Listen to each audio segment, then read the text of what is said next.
We have new details tonight in Friday's deadly Sauk County shooting. This afternoon, we got the criminal complaint against George Paul, the man accused of killing his wife and later firing shots at the Sauk Prairie Police Department. WMTV's Shayna Najawan joins us live in the newsroom with what investigators say happened. Shayna. Tabitha, the 9-page complaint lays out a detailed timeline from Friday afternoon, including witness accounts, surveillance video, and statements that investigators say raised concerns about Paul's mental competency. According to the criminal complaint, investigators say the suspect allegedly shot and killed his wife just after 2 p.m. at Pewett's Nest State Natural Area near Baraboo.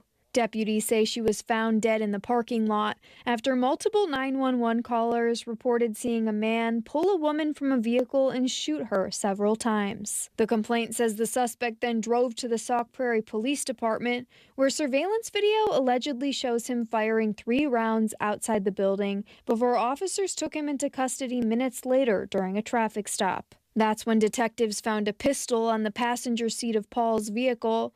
He told detectives he shot at the police station to, quote, find a cop that would pay attention. Investigators say during interviews, Paul made repeated references to conspiracies involving the FBI and described his wife as a creature posing as his spouse. The complaint also states he told deputies he was, quote, 2 years into an Alzheimer's journey. The Sauk Prairie Police Department knew Paul from previous calls to the department and knew his wife was trying to get him services for dementia.